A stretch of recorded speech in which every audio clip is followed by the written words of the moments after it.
Vous avez un concert, une performance ou même une audition qui approche et vous voulez vous sentir prêt, vous sentir prête à briller sur scène et à donner le meilleur de vous-même?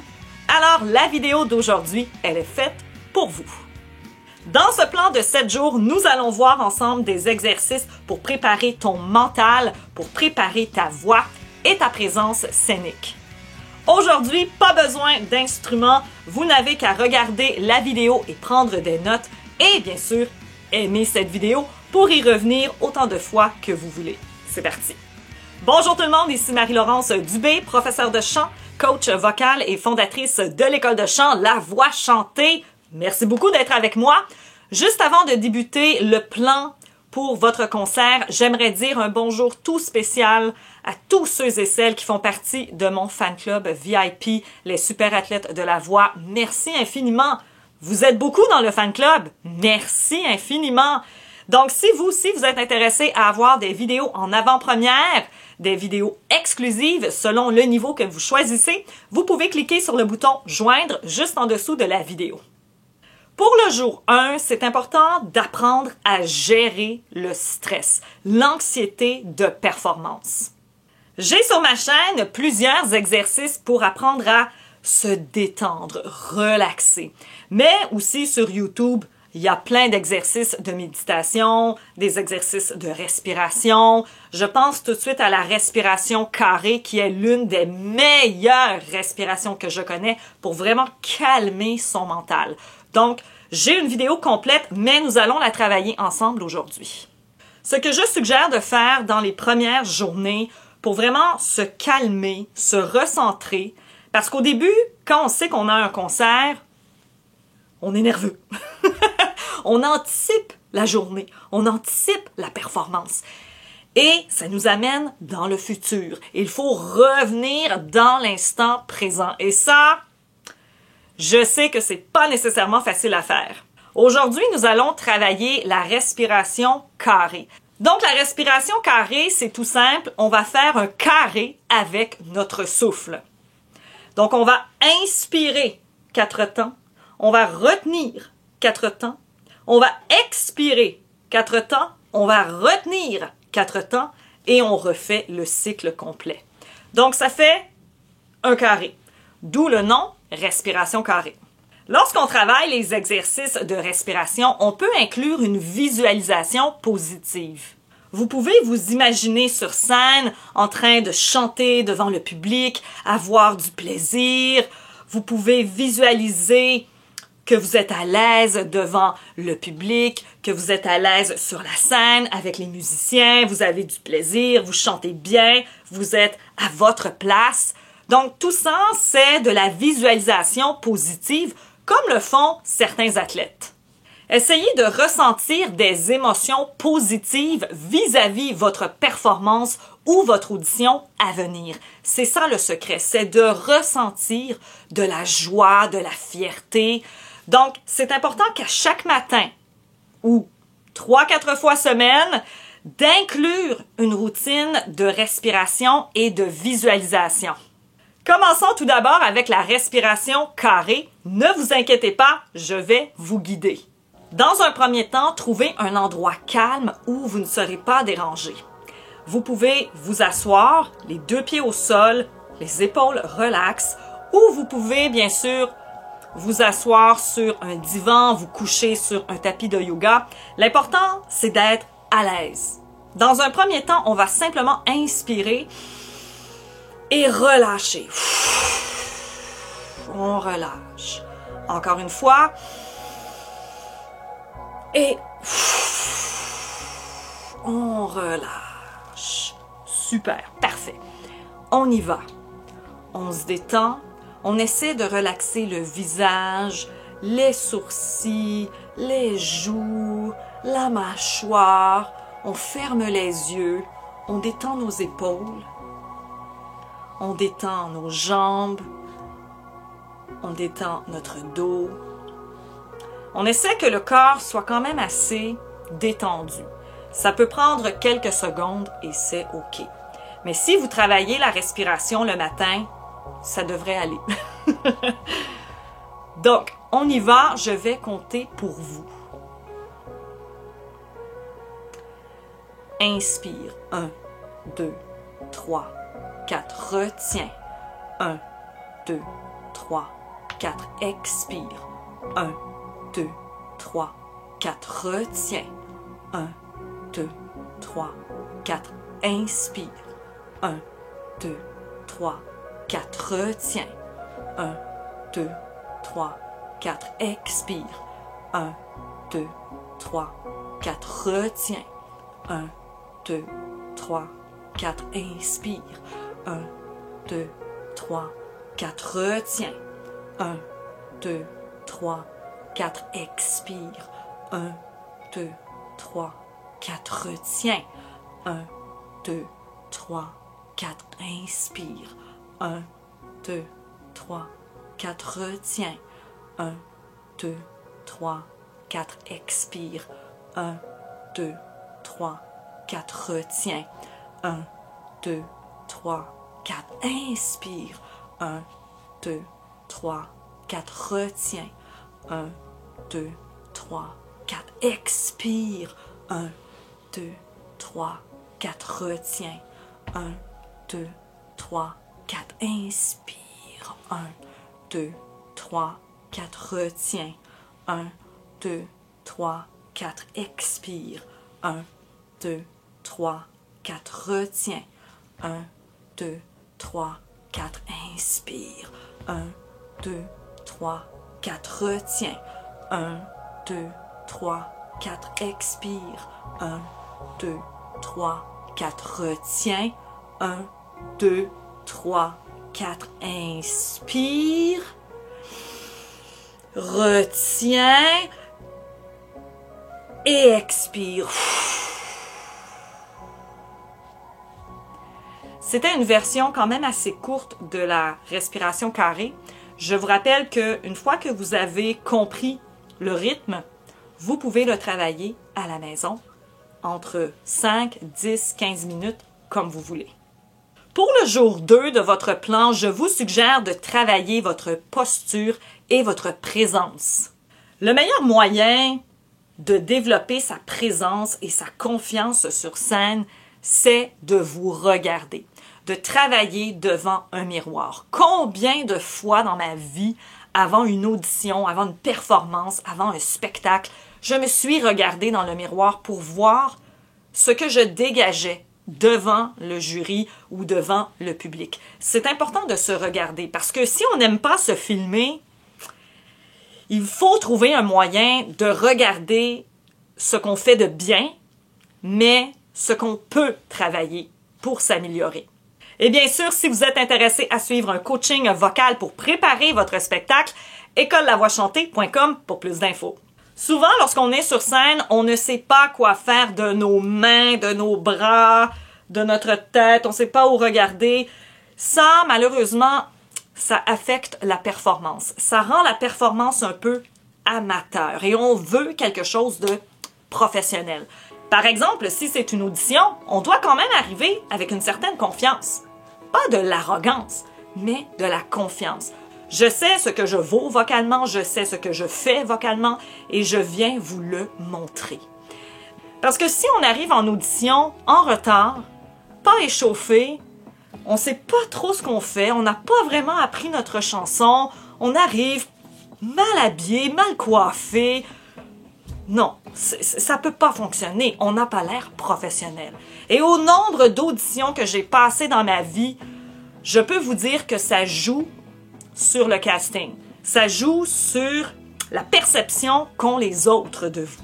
Donc, lorsqu'on se regarde dans le miroir, il faut qu'on ait l'impression qu'on est à notre place. Donc, imaginez-vous devant le jury ou devant le public avec une attitude de confiance, une attitude de gagnant. C'est un exercice qu'on a travaillé à l'école de théâtre et de musique où on se regarde, on a le micro dans les mains, le trépied, on bouge comme si on était sur scène, on se regarde, on ajuste les gestes, etc. On travaille notre présence sur scène. Parce que c'est pas juste la voix qui fait d'un artiste un artiste, c'est le tout. Pour le jour 3, c'est important de se concentrer sur sa voix. Échauffez votre voix, travaillez des exercices ciblés qui vont vous permettre de bien chanter votre chanson. Le but de votre échauffement vocal, c'est de préparer votre voix pour ne pas être fatigué vocalement pendant le concert ou après le concert, ou même si vous avez une performance live ou une audition. Le but est toujours le même, ne pas se fatiguer vocalement, surtout quand il y a du stress. Que vous soyez chanteur ou chanteuse professionnelle ou même amateur, vous connaissez les exercices d'échauffement vocaux. Si vous me suivez depuis très longtemps, je ne dirai pas combien de temps, mais si vous me suivez depuis longtemps, depuis mes débuts YouTube, vous savez que l'exercice numéro 1 à travailler, c'est le humming. Le humming, le lip trill, la paille, les bulles, etc. Tous les exercices qui vont réveiller vos cordes vocales en douceur. On ne veut pas travailler tout de suite des exercices de belting ou des exercices de puissance vocale. Votre but ultime avant un concert, c'est d'échauffer votre voix. Vous n'êtes pas là pour travailler intensivement votre voix. Vous allez chanter à peu près 1 heure, 2 heures pendant le concert. C'est pas le temps de fatiguer votre voix. Même si vous avez une performance live ou une audition, le but, c'est pas de fatiguer votre voix, c'est de réveiller votre voix. Ce qui a été appris niveau technique a été assimilé. S'il y a des choses qui n'ont pas été assimilées, c'est à vous de revoir vos bases vocales pour voir ce qui n'a pas fonctionné en audition. Le premier exercice, c'est le humming. Donc, on peut toujours commencer par le humming, le NG. On fait des glissades. Mais jamais à une intensité trop forte. On veut simplement réveiller. Par la suite,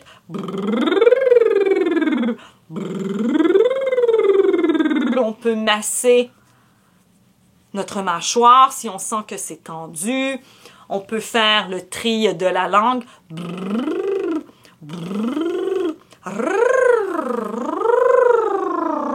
Donc, ces exercices ne demandent pas trop d'énergie vocale. Donc, c'est pourquoi ils réveillent votre voix. Par la suite, on peut travailler les sirènes. Ouh! Ah! Ouh! Oui! On réveille un peu sa voix de tête, on réveille un peu sa voix de poitrine avec oh! Ah! Hey! Mais juste un peu, juste assez pour dire, OK, je sens que ma voix est échauffée. Bien sûr, il y a tous mes programmes disponibles sur Spotify et sur toutes les plateformes numériques. Le lien est en description ou juste ici. Pour le 4e jour, je vous propose de travailler le souffle. Que l'on s'appelle Céline Dion ou Adèle, on a tous le trac. C'est normal, ça fait partie du métier. Le secret, c'est de pousser moins d'air. Et le seul exercice qui fonctionne pour vraiment travailler votre souffle, c'est la paille. OK, je vais le montrer quand même si ça fait 1 million de vidéos que je fais là-dessus. Donc, tout ce qu'il y a à faire, c'est de souffler dans la paille en vérifiant sur votre main le souffle en continu. J'inspire, j'expire. On sent. Et on va au bout de notre souffle. L'objectif, c'est aussi de ressentir le soutien vocal. Donc, c'est important à travailler un peu tous les jours l'exercice de la paille pour apprendre à mieux gérer votre souffle avant le concert ou avant l'audition. OK? Parce que quand on chante, on est nerveux. Et si on est nerveux, on gaspille notre souffle. Donc, l'exercice de la paille, c'est vraiment génial. Par la suite, on peut faire des glissades. Ouh. Mais on est toujours conscient de l'intensité. Ouh. Ouh. Voilà. Pour le 5e jour, je vous suggère de travailler la connexion avec votre public. Lorsque vous allez travailler votre chanson, imaginez le public devant vous et regardez un point fixe en imaginant que le point, c'est votre public. Donc, on essaie de chanter directement avec un point focus pour éviter de s'éparpiller. Et si on chante les yeux fermés parce qu'on est intense, c'est OK, il n'y a pas de problème. Par contre, il ne faut pas passer une chanson complète avec les yeux fermés dans sa tête. L'important, c'est d'avoir une connexion avec le public, surtout en concert. Si les gens paient pour venir vous voir, ils veulent voir vos yeux, pas comme ça pendant 12 chansons, là. Que les gens dans la salle vous connaissent ou pas, c'est pas ça l'important. C'est pas ce que les gens vont retenir. Les gens vont retenir la connexion que vous avez eue avec eux. Bien chanter votre chanson avec la bonne technique, super. Mais s'il n'y a aucune connexion avec le public, si on ne ressent rien quand vous chantez, malheureusement, c'est une opportunité gâchée. Parce que ce soit en audition, en performance live ou en concert, on veut créer une chimie avec le public. On veut que le public fasse partie du moment. OK? C'est ce qui différencie aussi écouter une chanson sur un album et aller voir son artiste préféré dans une salle de spectacle. Lorsque vous chantez votre chanson, gardez votre point focus, mais changez d'intonation. Ne restez pas toujours sur la même phrase, la même variante. Essayez de nuancer votre voix pour voir qu'est-ce que ça donnerait. Jouez avec le public. C'est ça l'important aussi. Vous êtes là pour vous amuser. Le meilleur moyen encore, comme je vous l'ai dit tout à l'heure, c'est de vous filmer pour voir de quoi ça a l'air. Ou si vous ne voulez pas vous filmer, regardez-vous dans le miroir, mais adoptez un regard. Ayez quelque chose dans le regard qui fait que je vous vois tout le monde, je suis là avec vous. C'est important pour la présence scénique. Pour le jour 6, je vous propose de doser votre énergie sur scène.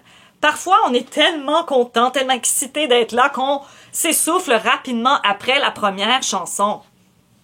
Malheureusement, si vous avez 1h30 de concert et après une chanson, vous êtes essoufflé, ça va pas bien. À l'époque, une de mes professeurs de chant classique me faisait travailler ma chanson sur un vélo stationnaire.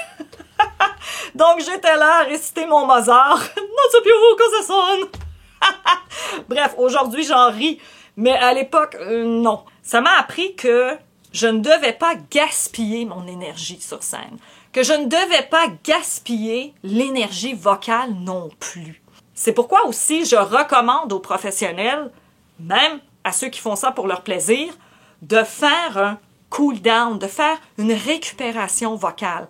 Parce que c'est important de ramener la voix au calme, ramener la voix à son naturel. Parce qu'on travaille beaucoup de muscles. On travaille quand même assez fort lorsqu'on fait des concerts ou même après un entraînement vocal intensif. Notre voix travaille très, très, très fort. Donc, c'est comme le sport. Après un bon entraînement, il faut quand même s'étirer. Bon, le but, vous l'avez bien compris, c'est pas nécessairement de faire du vélo stationnaire en chantant du Mozart. C'est pas le but. Le but, c'est de bouger votre corps en chantant pour voir comment vous vous sentez. Si vous dansez en chantant, êtes-vous essoufflé? Ping! Hein? Tout le temps? Donc, le but, c'est pas de devenir des athlètes olympiques ou des danseurs professionnels. Le but, c'est pas d'avoir un cardio d'enfer. OK, tous ceux et celles qui détestent faire du cardio, levez la main. Je lève même les deux. Un bon exercice à faire, c'est d'aller à l'extérieur, faire une marche rapide et chanter un petit bout de votre chanson. Vous allez voir qu'on est vite essoufflé. Et là, on veut pas chanter à plein poumon. On veut juste fredonner notre chanson. Pour le jour 7, c'est important de faire un récapitulatif de tout ce qu'on a fait pendant la semaine pour se mettre en condition réelle. Plus vous entraînez votre voix, votre corps à être prêt dans les conditions réelles, plus vous serez à l'aise de chanter, de bouger naturellement le jour du concert. même si on ne sait pas nécessairement où se déroulera l'audition, on peut quand même s'imaginer comment se passe une audition. Normalement, on arrive en audition, il y a 2-3 personnes qui nous regardent, on se met sur le X et la caméra démarre, on a les lumières dans les yeux, on a notre micro et on chante. Donc, on essaie de se préparer mentalement à être dans ces conditions-là. Donc, le dernier jour, c'est vraiment se préparer mentalement, vocalement et physiquement pour être au top de sa performance. Vous avez besoin d'un coaching personnalisé pour travailler une chanson ou même votre présence scénique. N'hésitez pas à me contacter écolelavoixchantée.com pour un coaching personnalisé. Merci beaucoup d'avoir été avec moi. Nous, on se revoit très bientôt. Bye bye!